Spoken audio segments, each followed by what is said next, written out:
बिस्मिल्लाहिर्रहमानिर्रहीम अल्लाहुम्मा सल्ली अला सय्यिदना मुहम्मद व अला आलि सय्यिदना मुहम्मद। अस्सलामु अलैकुम व रहमतुल्लाहि व बरकातुहू। आपका भाई अदनान एक दफ़ा फिर हाज़िर खिदमत है और आज मैं आपके सामने खुतबा हज्जतुल विदा के नकात जो हैं वो लेके आया हूँ। बहुत ही खूबसूरत कमाल अल्लाह के नबी की ज़िंदगी का ये लम्हा था, ये लम्हात जो आपसे शेयर करने जा रहा हूँ। आपसे अर्ज़ करूँ कि अगर आप इस खुतबे को समझ जाएँ, इसमें अल्लाह के नबी ने दरिया को कूज़े में बंद किया है, आप लोगों की ज़िंदगियाँ खूबसूरत हो जाएंगी। और आपसे अर्ज़ करूँ कि इस खुतबे को हर 9 ज़िलहज के दिन, अगर आप हज कर रहे हैं नहीं कर रहे, इसको ज़रूर सुने उस दिन।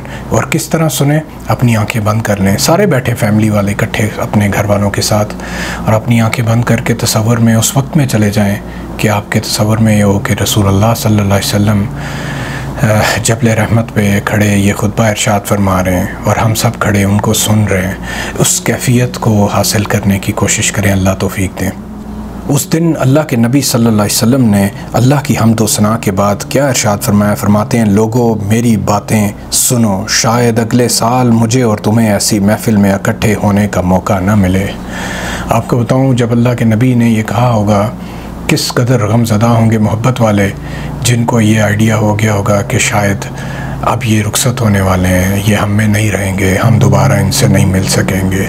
यही अल्फाज ऐसे हैं जो दिल दहला देने वाले हैं। फिर फरमाया, मैं आज के दिन मुसलमानों की जान और माल और इज़्ज़त और आबरू को क़यामत तक एक दूसरे पर हराम करता हूँ। जिस तरह तुम्हें इस महीने और इस दिन का एहतराम है, इसी तरह तुम्हें एक दूसरे के माल, आबरू और खून का एहतराम करना चाहिए। कोई चीज़ जो एक भाई की जायज़ मलकियत में है दूसरे पर हलाल नहीं, जब तक कि वो ख़ुद अपनी खुशी से उसे ना दे।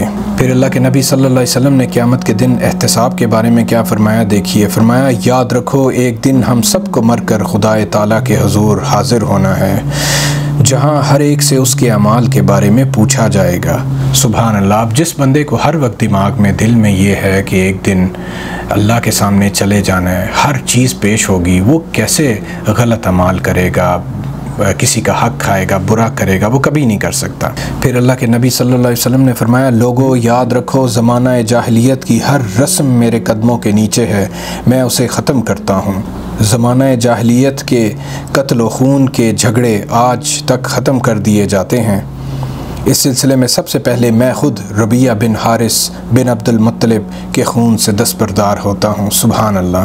फिर अल्लाह के नबी ने फरमाया, सब मुसलमान भाई भाई हैं, अरबी को अजमी पर और अजमी को अरबी पर कोई फ़ोकियत हासिल नहीं, हाँ सिर्फ़ परहेज़गारी खुदा के नज़दीक अफसल है। सुभान अल्लाह। अब इस एक फ़लसफ़े को जिन लोगों ने समझ लिया, अपना लिया, उन कौमों ने हिस्ट्री में भी और मुस्तक़बिल में भी वक्त गवाए, वही कामयाब हुई।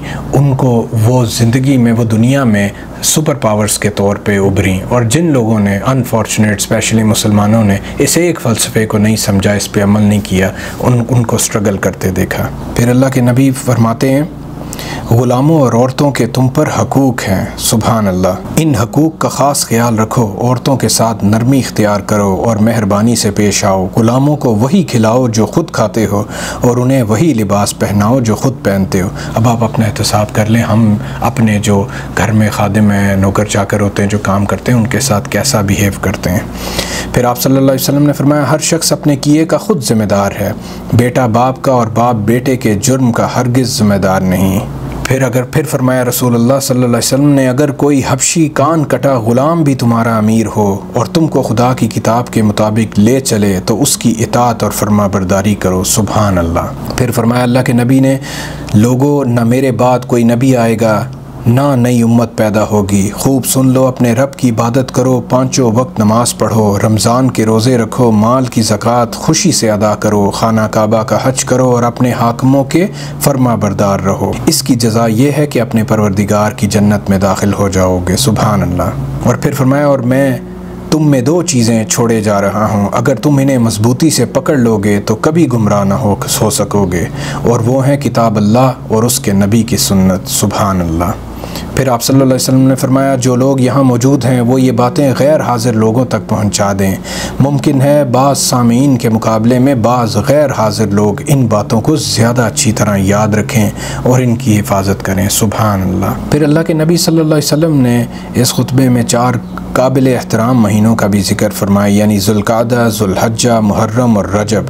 आप सल्लल्लाहु अलैहि वसल्लम ने अमानत की अदायगी का हुक्म दिया। जिसके कब्ज़े में कोई अमानत है तो उसे उसके मालिक को अदा कर दे, ये फरमाया रसूलुल्लाह ने। फिर अल्लाह के नबी सल्लल्लाहु अलैहि वसल्लम ने सूद को हराम करार दिया।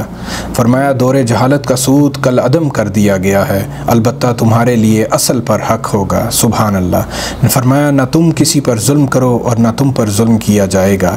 सबसे पहले मैं अपने चचा अब्बास बिन अब्दुल मुत्तलिब के सूदी मुतालबात को कल अदम करता हूँ। सुभान अल्लाह। फिर खुतबे के आखिर में आप सल्लल्लाहु अलैहि वसल्लम ने लोगों से पूछा, क्या मैंने तुम्हें अल्लाह ताला का पैगाम पहुंचा दिया? सब ने बैक आवाज़ जवाब दिया। आपने अपना हक़ अदा कर दिया।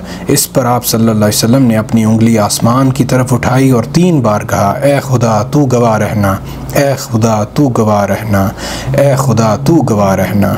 जब नबी सल्लल्लाहु अलैहि वसल्लम इस खुतबे से फ़ारिग हो चुके तो जिब्राईल अलैहिस्सलाम आपके पास वही लेकर नाजिल हुए और कुरान की ये आयत नाज़िल हुई, अल-यौम अकमलतु लकुम दीनुकुम व अतममतु अलैकुम निअमती व रदीतु लकुम इस्लाम दीना। आज मैंने तुम्हारे लिए तुम्हारा दीन मुकम्मल कर दिया और तुम पर अपनी नेमत पूरी कर दी और तुम्हारे लिए इस्लाम को बहैसियत दीन पसंद कर लिया। सुभान अल्लाह। और जब ये आखिरी अल्फाज अल्लाह के नबी के लोगों ने सुने तो हज़रत उमर के बारे में रवायत आती है कि वह रो पड़े कि इस आयत के बाद अब इनका काम मुकम्मल हो चुका, जिस मिशन के लिए अल्लाह ने इनको भेजा अब ये हमारे पास नहीं रहेंगे, चले जाएंगे। कई लोग उस वक्त अश्कबार थे। आज भी जो लोग उस वक्त को तसव्वुर करते हैं वो अश्कबार हो जाते हैं। जिन्होंने नहीं भी देखा उनको वो भी रोते हैं कि वो आए, वो चले गए, हम उनको ना देख सके। अल्लाह ताला से दुआ है कि अल्लाह हमको उनकी इत्तबा में बहुत ज़बरदस्त कर दें, इस कदर के उस दिन रोज़े हशर अल्लाह हमें उनसे ज़रूर मुलाकात कराएं, उनकी ज़ियारत नसीब करें और उनकी शिफ़ात नसीब करें इंशाअल्लाह। और इस दुनिया में उनकी इताअत से ये सब मिलेगा। अल्लाह से दुआ है कि अल्लाह तौफ़ीक दे दें। बहुत खुश रहें, दुआ में याद रखें। अस्सलामु अलैकुम व रहमतुल्लाहि व बरकातुहू।